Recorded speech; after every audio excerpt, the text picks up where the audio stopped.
All right. Now I'm going to start softening this. Cleaning my brush off, getting all the excess off of it. Let that dry just a little bit. While that's drying, I'm going to go ahead and work on his eyes a little bit. They're pretty. They really are. They're very soft and pretty. And I'm pretty far away from my canvas, which makes an instability feeling when you're painting. So get your pinky and hold your pinky down on your canvas, and that helps stabilize your hand so you don't shake. So hold your pinky down. Let's get that eye. It is really solid and pretty. It's going to be one of the prettiest things on him. Start with the other one. Now these eyes aren't solid black. You've got several colors. I am going to do a little blue on the eyes. Just a little bit.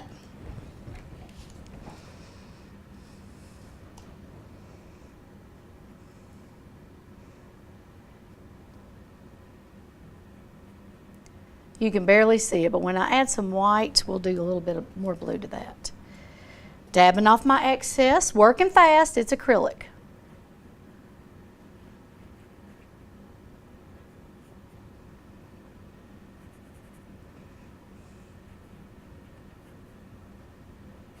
And I know I'm moving around a lot of places, but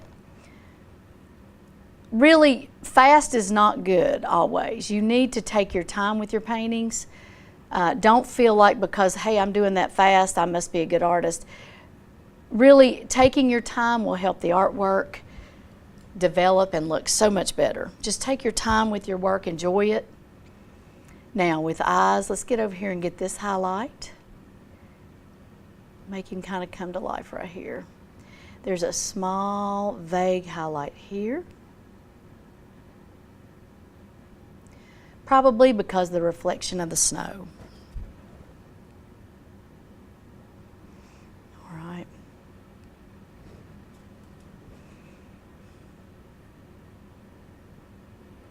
Really dark line here, and then it goes straight down. We want to make sure we show off his little eyelashes. Her eyelashes. Here we go.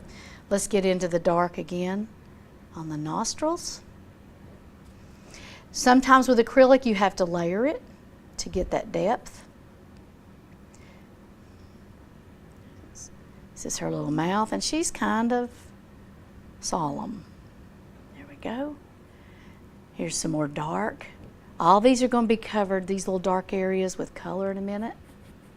I'm going to get some more dark in here.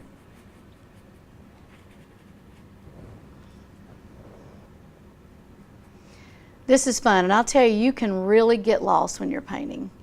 This is my happy place, this and the beach.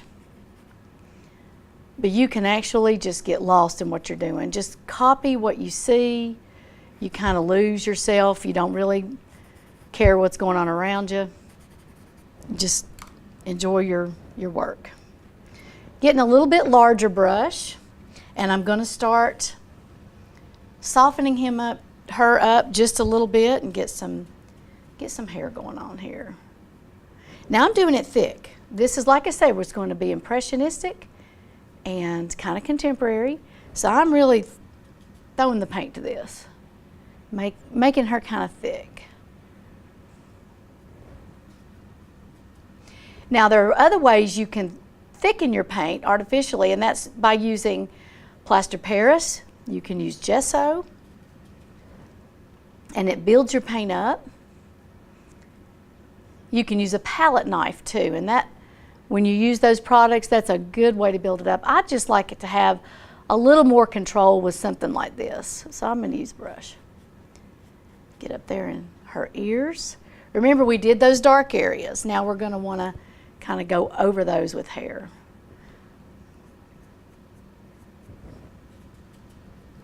She needs her roots done in the worst kind of way.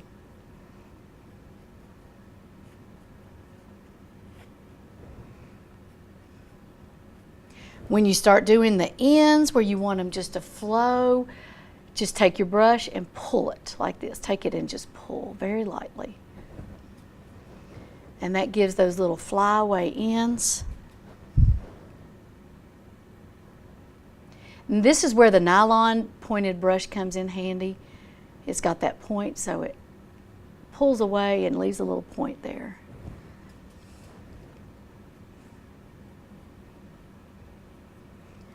You want to keep your brush going in the direction of the hair on this cow.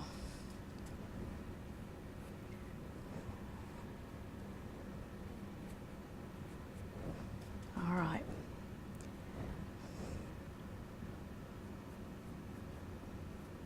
All right, now we're going to start going over this dark area that I did right here. And we're going to make some drama.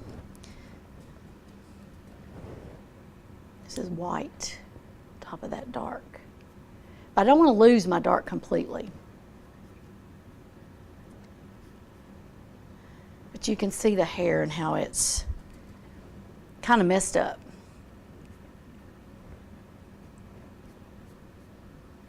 Sometimes get in your car, ride out in the country. Those cows don't care if you stop and take a picture of them. I've had a couple pose for me before. Stop and get a couple of pictures. We have a lot of cool ones in our area. Go get your film developed, come home and paint you a cow.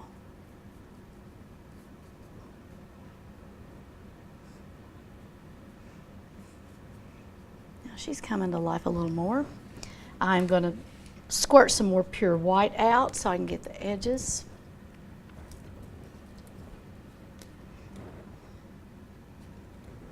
I don't know what the deal is with cows, but they really are really popular. I'm going to clean my brush off. We want to get pure white over here. Now, she does have a background, her body, but I want to get the face focused. So I want to kind of get it started first, and then we will do the other side of her body over here in a minute. All right.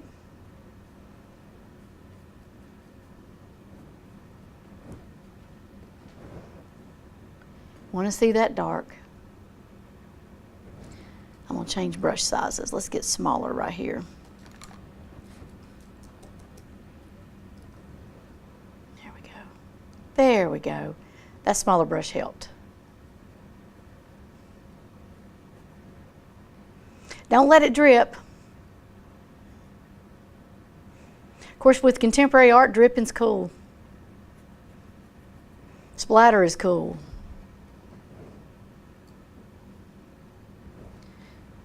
Now, I'm going to add a few more roots up in here. We didn't get quite enough.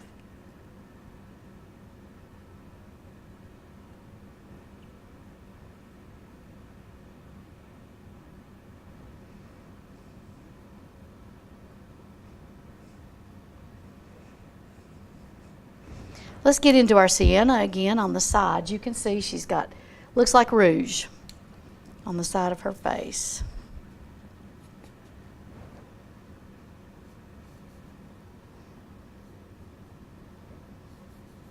And I'll tone that down a little bit with my paint.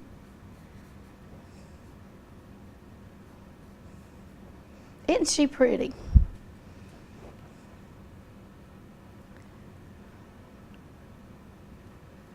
All right.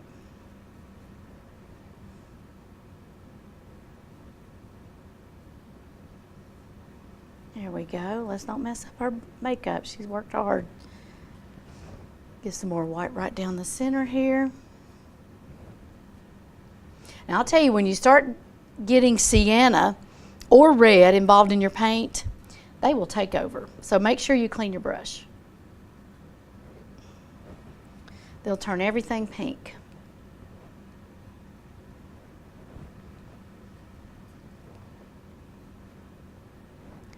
All right.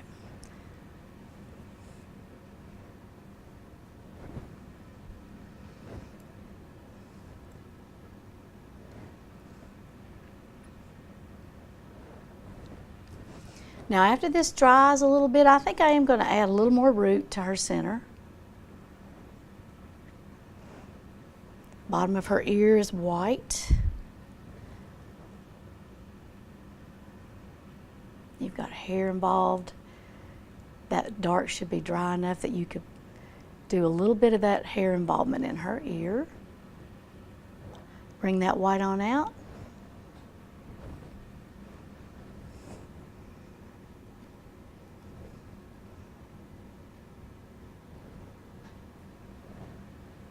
Now, let's muddle on her nose just a little bit. And when I say muddle, get all the excess paint off your brush and shove it around like this. Just kind of shove it on that nose. It gives it a different texture. You can swirl it, and that kind of makes her nose look kind of dirty. Go ahead and get her mouth down here. See, she's looking pretty contemporary. Realism, when you paint realism, it takes more time. This is a quick version of a contemporary cow. They're fun, they really are. You can use your fingers. I won't today, but you can.